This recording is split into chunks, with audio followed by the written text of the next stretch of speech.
Você está no canal Eu Estudo a Lição com o pastor Samuel Camilo. Hoje é sexta-feira, dia 8 de julho de 2022. E faremos um estudo adicional do tema principal da nossa lição da Escola Sabatina, a lição número 2 do nosso trimestre, cujo tema foi Os Crisóis da Vida. Há um texto que vai aparecer aqui no nosso guia de estudos hoje, é um texto de Ellen White, do livro A Ciência do Bom Viver, na página 471. É um texto fantástico, muito profundo. Eu quero compartilhar o texto com vocês e nós vamos conversar um pouquinho sobre ele. Ele, que lê o coração dos homens, conhece melhor do que eles mesmos o seu caráter. Vê que alguns têm dificuldades e possibilidades que, bem dirigidas, poderiam ser empregadas no avanço da sua obra. Em sua providência, Deus colocou essas pessoas em diferentes situações e circunstâncias para que descubram em seu caráter defeitos que a eles mesmos estavam ocultos. Dá-lhes oportunidade de corrigir tais defeitos e se tornar aptos para o servir. Permite, por vezes, que o fogo da aflição os assalte, a fim de que sejam purificados. É claro que, particularmente, eu digo a você que eu preferia que esse texto nem sequer existisse. Por quê? Porque ele fala sobre alguma coisa que é tremenda. O Senhor Deus não apenas quer nos salvar do pecado, mas uma vez que a sua graça maravilhosa nos alcança, uma vez que nos colocamos dentro do seu reino, nós começamos um processo de preparação para que possamos assumir um lugar dentro do seu reino. Ele tem sonhos, ele tem projetos para cada um de nós. Todos nós somos chamados a nos posicionar dentro do reino de Deus e assumir responsabilidades. Por quê? Não é porque Deus precise da gente. Cá entre nós, Deus, que é o Todo-Poderoso, ele numa fração de segundos poderia resolver a questão da missão em relação ao ser humano com a força de um único pensamento. Mas é exatamente para que nós pudéssemos desenvolver um caráter semelhante ao de Cristo Jesus, ou seja, de nos preocuparmos com o nosso semelhante, de amarmos o nosso semelhante como Jesus ama, é que ele nos chama para o envolvimento da missão. Então a missão não diz respeito apenas ao outro, diz respeito também a nós. Enquanto estamos em missão, estamos sendo transformados à imagem e semelhança de Cristo. Quanto mais nos fechamos dentro de nós mesmos, tanto mais egoístas nos tornamos. E tanto mais parecidos com o rebelde nos tornamos do que com o Senhor Deus. Quanto mais abrimos mão dos nossos próprios interesses e nos envolvemos na missão de Deus, tanto mais parecidos com Cristo Jesus nos tornaremos. Agora, quando você pensa no todo, é o que o texto está dizendo. O Senhor Deus, ele tem sonhos para cada um de nós em diversas frentes da sua obra. Quais são esses planos? Bom, cada um de nós vai ter que descobrir. Eu gosto sempre de pensar no próprio José. A Bíblia deixa claro que uma grande crise estava para poder se instalar na região mais populosa do planeta naquela altura. Aquela região onde hoje se encontra o Egito, o Médio Oriente, ali a região onde hoje está Israel, Síria, Cisjordânia, Irã, Iraque, aquela região. Então, veja bem, uma grande fome se instalaria ali.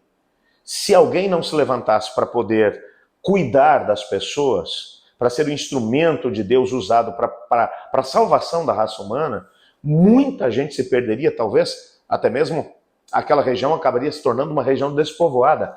O povo de Deus estava no meio dessa região.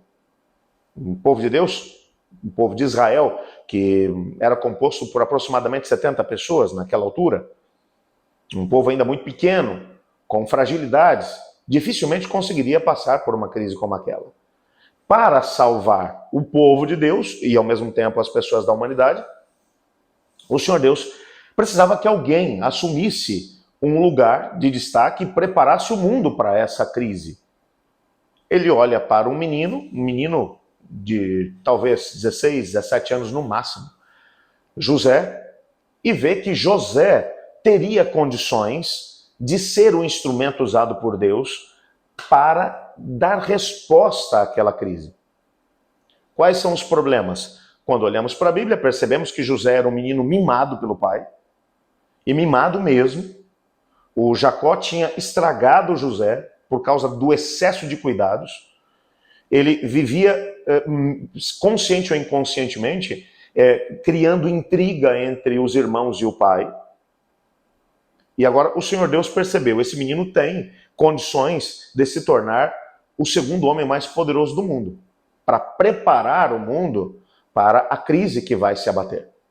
Mas para que ele saia da condição de menino mimado e chegue a ser o vizir do Egito, um processo de preparação vai ter que ser feito.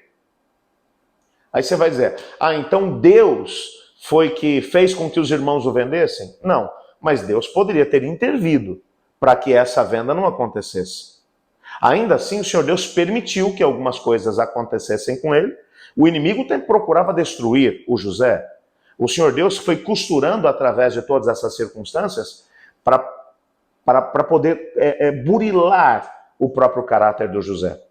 Através do crisol do sofrimento, ele foi transformando José de um menino mimado num homem com H maiúsculo, um homem que conhecia Deus, o Senhor, e dependia dele.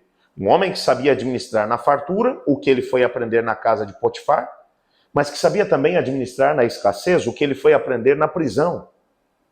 Quando você olha para a história de José sob essa perspectiva, cada acontecimento da sua vida foi dirigido por Deus. Não estou dizendo com isso que foi Deus quem fez, mas Deus permitiu que isso acontecesse para que ele fosse preparado para a função que ele acabou exercendo. E José entendeu isso. É tanto que ele vai dizer para os irmãos, quando os irmãos vêm e dizem assim, José, a gente está tão arrependido.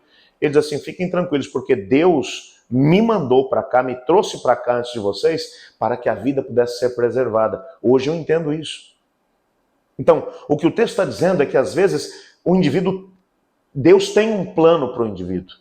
O indivíduo tem condições de poder exercer um grande propósito, mas às vezes ele nem tem conhecimento das falhas de caráter que tem. E enquanto passa pelo sofrimento, enquanto passa pela dor, pela angústia, ele vai não apenas tendo conhecimento de quem ele é, das suas fraquezas, mas ele tem a oportunidade de se jogar nos braços de Deus e passar por um processo de purificação que o preparará para ser quem Deus sonhou que ele fosse. Isso é fantástico. Que Deus maravilhoso é esse.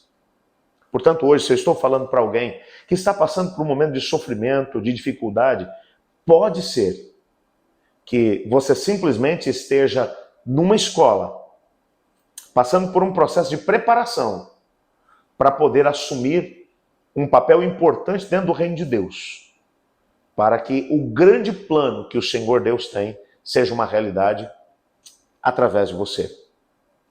Vamos orar para que Ele nos ajude a entender isso e a permanecermos fiéis a Ele e ao seu reino, independente das circunstâncias.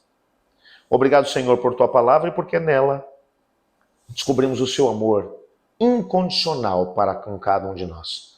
Ajuda-nos a permanecermos fiéis e aprendermos as grandes lições que o Senhor tem para a gente, para que sejamos realmente úteis dentro do Teu reino. Pois é em nome de Jesus que oramos, amém. Eu estudo a lição. E você?